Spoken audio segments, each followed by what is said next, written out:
Everything you have been told about dealing with disrespectful people is a complete scam.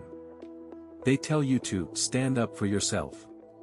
They tell you to demand respect, to voice your boundaries, to make sure the other person knows exactly how they made you feel. They tell you that silence is compliance. Stop. Stop following the advice of fragile psychologists who want you permanently entangled in emotional warfare. Stop arguing with fools. Stop wasting your breath trying to educate people who actively enjoy misunderstanding you. Because their advice is a trap. It does not make you strong. It makes you exhausting. And exhausted. Think about the last time you tried to set someone straight. The last time you tried to explain your boundaries to a narcissist. The last time you engaged in a comment section war or a petty office argument. Did you win? Did they suddenly collapse in tears, realizing the error of their ways, and beg for your forgiveness? Of course not. They deflected. They turned it around on you. They raised their voice. And you walked away with a pounding heart, a tight chest, and an entire afternoon ruined, replaying the argument in your head. You know this cycle. The frantic need to have the last word. The sick feeling in your stomach when someone insults your intelligence or your character. The desperate, burning desire to prove them wrong. You feel like a hostage to their behavior. You feel drained, reactive, and completely at the mercy of whoever decides to poke you today. You are running around with a bucket of water, trying to put out fires that other people deliberately set. Modern self-help looks at this exhaustion and tells you to communicate better. It tells you to use "I feel" statements. It tells you to seek closure. What a pathetic, disempowering delusion. This delusion convinces you that your peace of mind requires the cooperation of the very people trying to destroy it. It forces you to engage. And the moment you engage, you lose. You hand over your energy, your focus, and your emotional stability to a clown. When you finally realize that engaging is exactly what they want, everything changes. When you drop the rope, when you realize that silence is not weakness, but the ultimate weapon, you become untouchable. If you are ready to stop bleeding out emotionally, if you are ready to forge an iron mind that cannot be provoked, hit that subscribe button right now. We are building a fortress of absolute discipline, and we need your focus on the inside.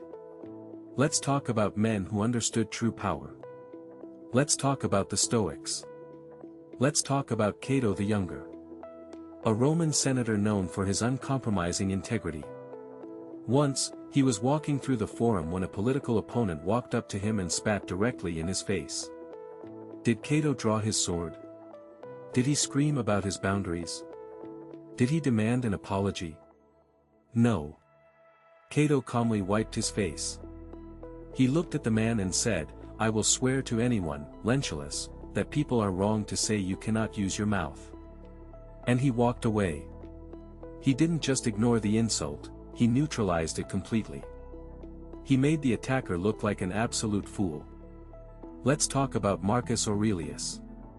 An emperor who dealt with constant betrayal, scheming politicians, and daily disrespect. He wrote this to himself. The best revenge is not to be like your enemy. Did the Stoics believe in fighting every battle? Did they believe their honor was tied to the barking of dogs? No. They understood that human beings are often irrational, petty, and cruel. They understood that trying to control the behavior of a fool is a fool's errand. Modern society is terrifyingly reactive. We are conditioned to snap back instantly. We are taught that if someone attacks us, we must counterattack immediately, or we lose face. We are instructed to treat every minor slight as a mortal wound to our ego. The Stoics would look at our constant bickering with profound pity. They understood the ultimate weakness of the reactive mind. They knew that whoever angers you, conquers you. They cultivated the art of strategic ignorance. They knew that a wise man does not wrestle with a pig. Because you both get dirty, and the pig likes it. And they absolutely refuse to get in the mud. This is the paradigm shift you must execute today. This is where you stop being a puppet and start pulling your own strings. You must stop treating disrespect as an invitation to debate. Start treating it as a test of your discipline. Who are you? Are you a fragile ego, shattered the moment someone fails to validate your existence? Or are you a monolith of solid stone, entirely indifferent to the pebbles being thrown against your base? Ignoring people is not about being passive-aggressive. Do not confuse what I am saying with the silent treatment. The silent treatment is a petty manipulation tactic used by children who are pouting. It is a desperate plea for attention. The Stoic art of ignoring is the exact opposite. It is the architecture of the elite. It is about an absolute withdrawal of energy. It is about looking at the provocation coldly and deciding, this is beneath my notice. True invincibility is about alignment. It is aligning yourself with the absolute reality that your self-worth is internally generated. That the insults, the gossip, and the disrespect of others are simply noise. That whether they praise you or spit on you, your internal citadel remains utterly unbreached. So how do you actually forge this discipline?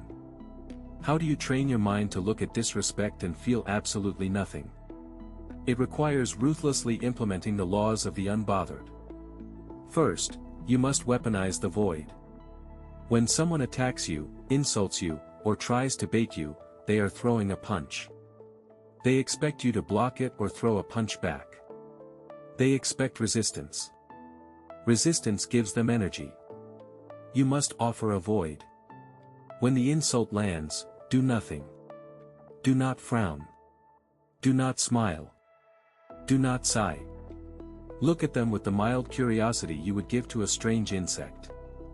Maintain eye contact for 3 seconds. And then, look away and continue exactly what you were doing. This lack of reaction is devastating. It creates a psychological vacuum. They threw their best shot, and it didn't even register on your radar. You did not defend yourself because there was nothing to defend. You make them feel invisible. You make them feel entirely insignificant. The void is terrifying to an ego that desperately wants to fight. Second, you must sever the emotional umbilical cord. You get angry because you secretly care what they think. You want them to understand you. You want them to respect you. You are tethered to their opinion. You must cut the cord. You must radically accept that some people are committed to misunderstanding you. Some people are committed to being toxic. It is in their nature, just as it is in a scorpion's nature to sting. You cannot negotiate with a scorpion. When you stop needing them to see your side, the urge to argue vanishes. You look at their toxic behavior and simply think, of course. That is what they do. You do not get angry at a fire for burning. Do not get angry at a fool for acting foolishly. Accept their nature, and quietly remove yourself from their blast radius. Third, you must implement the dead-end protocol. Sometimes, you cannot physically walk away. You are in a meeting. You are at a family dinner. The toxic person starts prodding. They start asking passive-aggressive questions. You become a dead end. You offer zero conversational momentum. They ask a loaded question. You reply, They make an insulting observation. You reply, interesting. They try to drag you into drama. You reply, I see. You do not agree. You do not disagree. You become smoother than glass. There is nothing for them to grab onto. Narcissists and manipulators feed on friction. When you remove all friction, they starve. They will eventually get bored and look for a more reactive victim. You do not win by fighting, you win by refusing to play the game. Fourth, you must master the physical override. Your body will want to fight.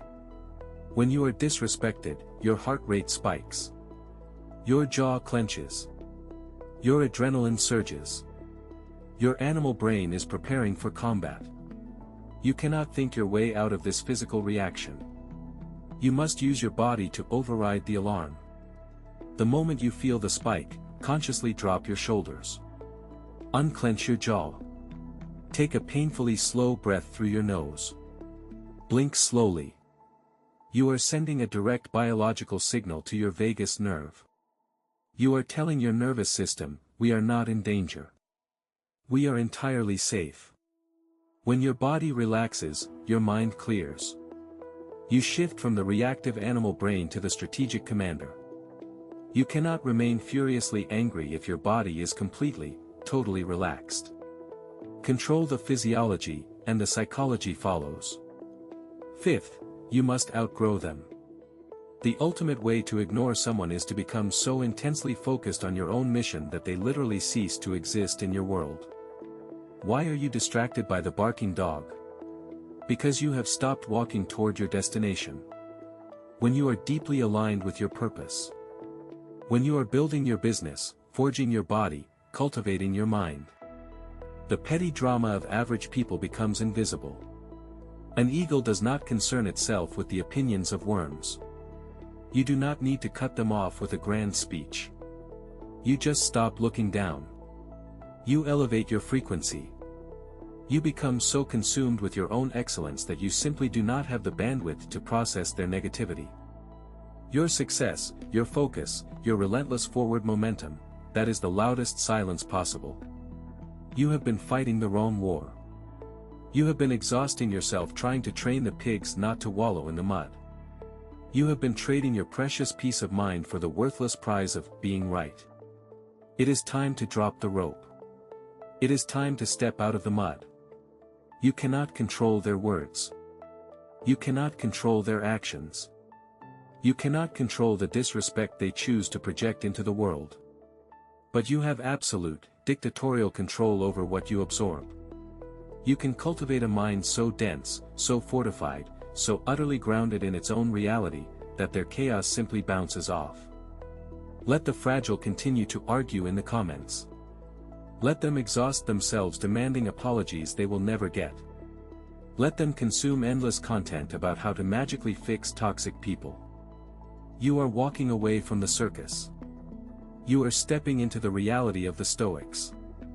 You are choosing the path of absolute inner sovereignty. Build the walls. Fortify the gates.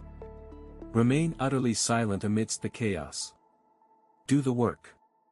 Forge the mind. Stand firm. And when they try to drag you down, do not break. Do not bend. Do not speak. The world cannot manipulate a man who refuses to engage. Retreat into the citadel. Let them scream at the walls.